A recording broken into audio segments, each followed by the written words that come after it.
अस्सलामु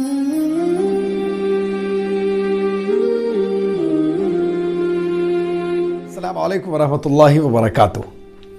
भारत में कई बार यूनिफॉर्म सिविल कोड को नाफिज करने की बात उठ चुकी है, लेकिन सुनने में बज़ाहिर यह काम जितना आसान नजर आता है उससे कहीं ज्यादा और बहुत ज्यादा मुश्किल ही नहीं बल्कि मुश्किल तरीन है।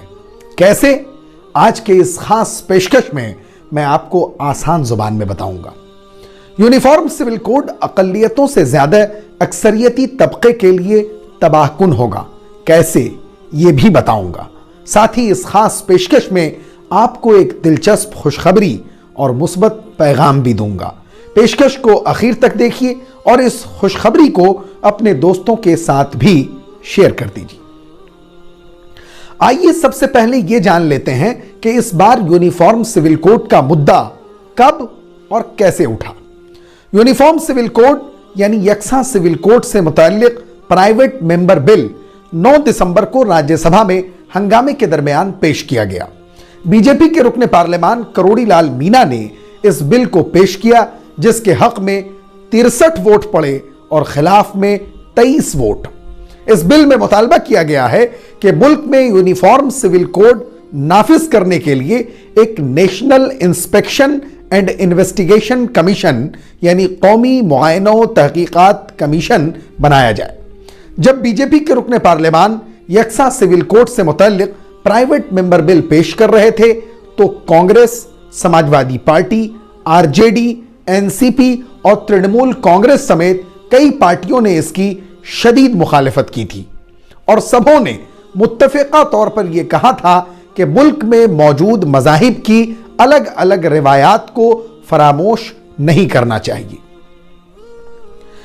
यहां पर आपको अभी तक की सूरत हाल को साफ साफ समझ लेना चाहिए और जान लेना चाहिए कि यह एक प्राइवेट मेंबर बिल है, यानी निजी तौर पर एक रुकने पार्लियामान ने इस बिल को पेश किया, न कि पार्टी की जानिब से इसे मुत्तफिका तौर पर पेश किया गया है। आदाद शुमार का जायजा लिया जाए तो अब तक कुल 300 प्राइवेट मेंबर बिल मुतारफ कराए गए हैं, जिनमें से सिर्फ 4% बिलों पर बहस हुई है।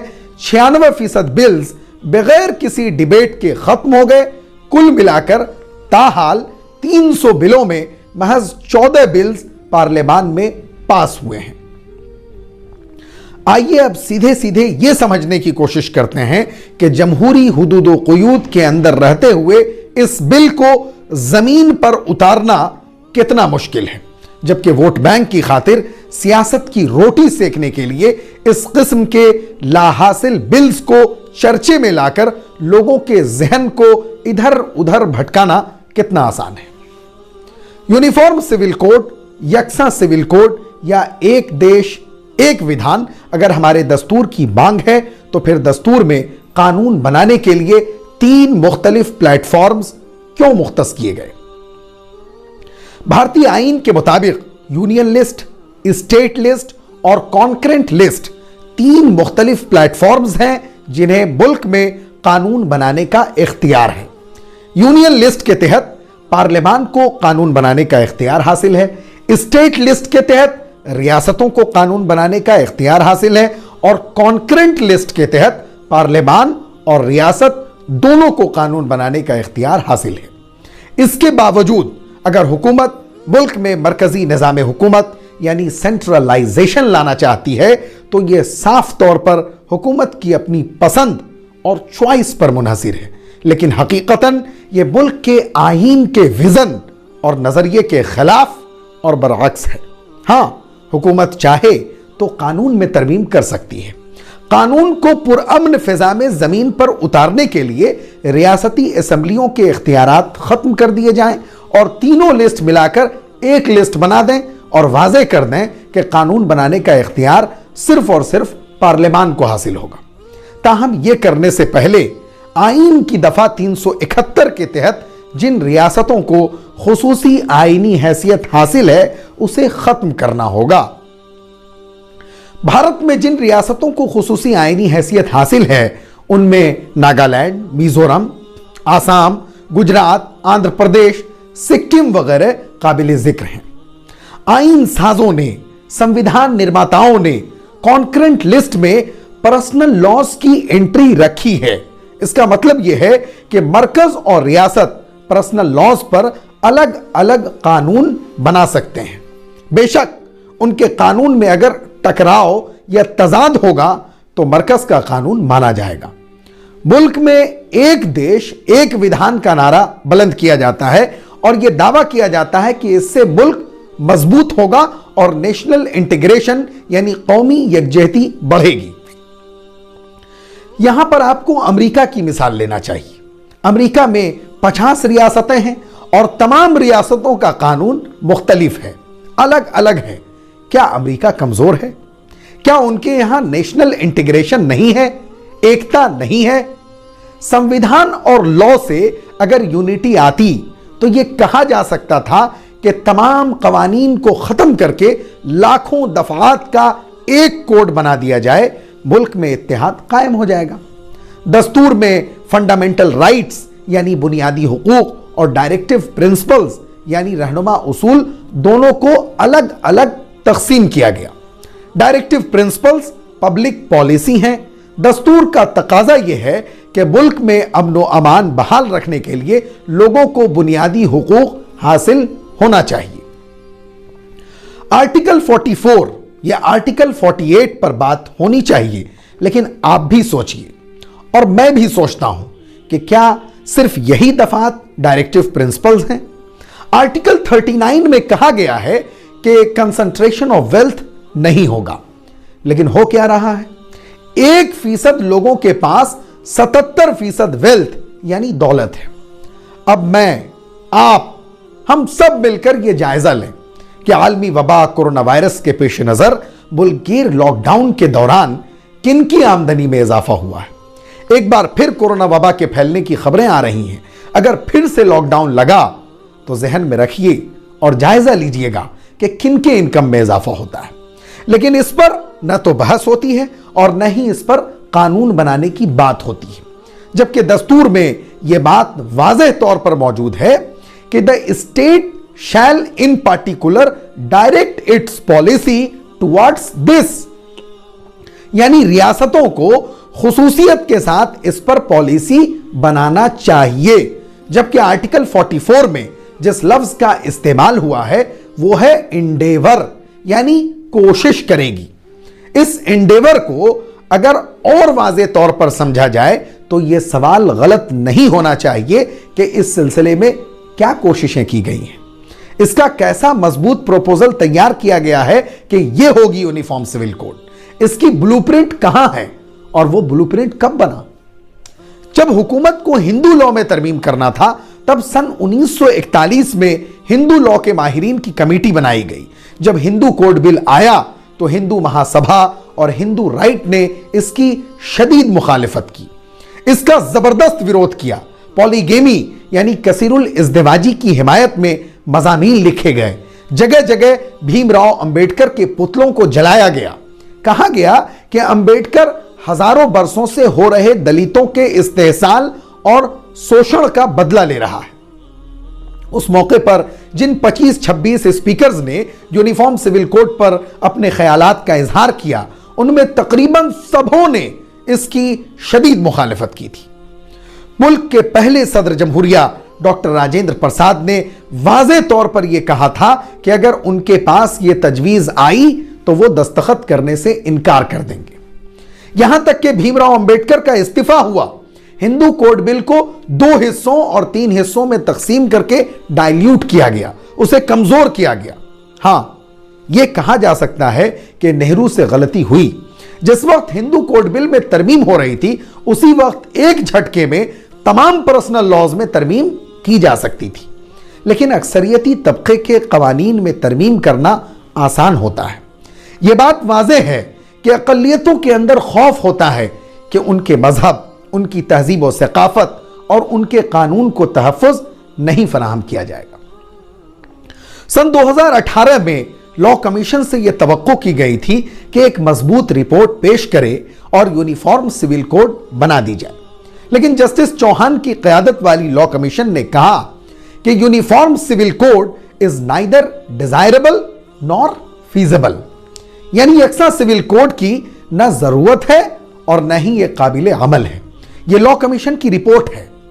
इसी तरह सन 2016-17 में all India Muslim personal law board ने हजरत मौलाना मोहम्मद वली साहब रहमानी रहमतुल्लाह अलैह की जनरल सेक्रेटरीशिप में यूनिफॉर्म सिविल कोड और उसी के अंदर तलाक सलासा की मुजव्वजा बिल के खिलाफ लॉ कमीशन को 6 करोड़ दस्तखत भेजे थे। आइए अब बहुत आसान भाषा में यह समझ लेते हैं कि यूनिफॉर्म सिविल कोड माइनॉरिटीज से ज्यादा मेजॉरिटी के लिए कैसे और क्यों तबाहकुन होगा। हिंदू लॉ में बेशुमार तरामीम हुई, उसके बाद भी हिंदू लॉ की बहुत सी ऐसी चीजें हैं जो यूनिफॉर्म सिविल कोड के तहत नहीं आ पाएंगी। क्या हिंदू उसके लिए राजी हैं? हिंदू ज्वाइंट फैमिली का tax exemption uniform civil code में नहीं आ पाएगा। हिंदू मैरिज सैक्रामेंट नहीं रह पाएगी। यूनिफॉर्म सिविल कोड के तहत उसे कॉन्ट्रैक्ट बनाना पड़ेगा। जुनूबी भारत में भांजियों से शादी की रिवायत है, उसे खत्म करना होगा। ये कुछ मिसालें हैं जिनसे आगे की दुश्वारियों का बखूबी अंदाजा लगाया जा सकता है। हिंदू लॉ में बेटा और बेटी की जायदाद के बंटवारे में बराबरी का हक दिया गया है। यह बड़ी अच्छी बात है, लेकिन इस बात का जायजा भी लेना चाहिए कि क्या बेटियों को इससे पूरा पूरा हक मिल गया। देखिए, land ownership, property ownership Hindu खवातीन की जितनी होनी चाहिए, हिंदू सक्सेशन एक्ट में तरमीम के बाद उसकी 1/10 भी नहीं है। आइए अब इसको शॉर्ट में समझने की कोशिश करते हैं कि यह क्यों नहीं है। दरअसल यह इसलिए नहीं है क्योंकि इसी हिंदू सक्सेशन एक्ट में वसीयत की एक तजवीज रख दी गई। अब अमलन होता यह है कि बाप ने वसीयत करके बेटे को पूरी जायदाद दे दी। बेटी को बता दिया गया कि तुम्हारा तो कन्यादान कर दिया, शादी के वक्त जो तुम्हें दिया गया वो इन लीव ऑफ द प्रॉपर्टी था।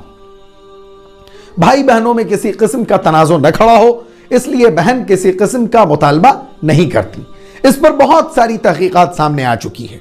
गरीब और बदहाल अफराद की जमीनों को तहफ़्फ़ुज़ फराहम करने वाले इदारा लैंडेसा की मुस्तकिल रिसर्च मौजूद है, जो आंध्र प्रदेश, उड़ीसा और बिहार पर की गई है, जहां औरतों के नाम पर भी जायदाद है। चूंकि उनकी वजह से रजिस्ट्री फीस में कमी हो जाती है, वहां भी प्रॉपर्टी पर उनकी मुअस्सिर कुदरत नहीं है। यूनिफॉर्म सिविल कोड आएगा तो माहिरीन कहेंगे कि यह सबों के लिए अच्छी तजवीज है, इसको शामिल किया जाए। क्या इसके लिए हम तैयार हैं? मेहर की तजवीज, जिसमें शादी के वक्त शौहर अपनी बीवी को बतौर तोहफा मेहर की शक्ल में रकम देता है, अच्छी तजवीज है। क्या इसके लिए हम तैयार हैं? सोलेमनाइजेशन ऑफ मैरिज की तजवीज की वजह से बहुत से हिंदू जिन्होंने कोर्ट में दूसरी शादी कर ली, 7 फेरों के बजाय 5 फेरे ले लिए, उनकी शादी शादी नहीं मानी जाती। क्या हम इसे बदलने के लिए राजी हैं?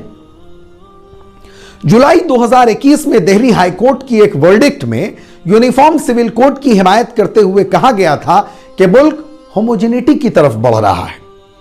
जवान दूसरे मजहब या दूसरी बिरादरियों में शादी करने पर मजबूर हो रहे हैं। अलग अलग मजहब के पर्सनल लॉज होने की वजह से उन्हें परेशानियां हो रही हैं। नाजरीन, हकीकत इसके बिल्कुल बरअक्स है। इस सिलसिले में 2 फैक्ट्स हैं। पीयू सर्वे के मुताबिक 99% हिंदुओं से ही शादी कर रहे हैं।